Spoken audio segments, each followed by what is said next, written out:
नमस्कार, one India Hindi में आपका स्वागत है।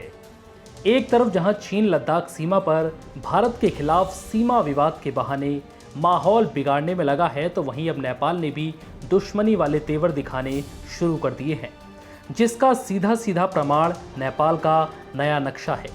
भारत के कड़े विरोध के बाद भी नेपाली संसद के निचले सदन ने शनिवार को देश के राजनीतिक नक्शे को संशोधित करने के लिए संविधान संशोधन विधेयक पर सर्वसम्मति से अपनी मुहर लगा दी। नेपाल के संशोधित नक्शे में भारत की सीमा से लगे रणनीतिक रूप से महत्वपूर्ण लिपुलेख, कालापानी और लिम्पियाधुरा इलाकों पर दावा किया गया है। नेपाल की प्रतिनिधि सभा ने भले ही इस विधेयक को पास कर दिया हो, लेकिन एक सांसद ऐसी भी थी जो शेरनी की तरह से न केवल अपनी पार्टी बल्कि संसद के अंदर भी भारत विरोधियों से भिड़ गई।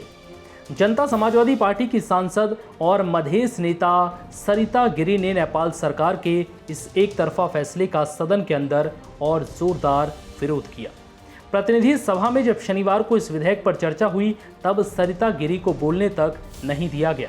सदन से निकलने के बाद उन्होंने कहा कि संसद के अंदर एक महिला का अपमान किया गया और उनकी आवाज़ को दबाने की कोशिश की गई।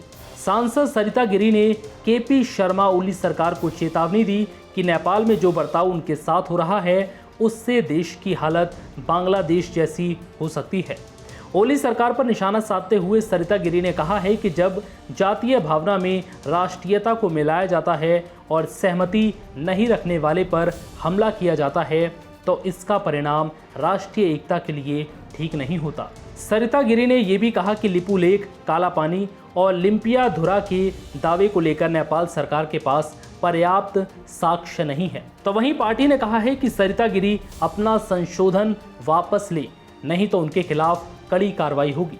बता दें कि सरिता गिरी मधेशी समुदाय के हितों के लिए उनकी लड़ाई को लेकर साल 2007 में राजनीति में आई थी। उन्हें नेपाली राजनीति की अच्छी समझ है। सरिता गिरी नेपाल की जनता समाज पार्टी से हैं। सरिता पर हमेशा से ही ये आरोप लगते रहे हैं कि वो नेपाल के हितों के बजाय भारतीय हित के बारे में ज़्यादा सोचती हैं। बताया जाता है कि सरिता अभी भारतीय नागरिक हैं और उनकी शादी एक नेपाली नागरिक से हुई है।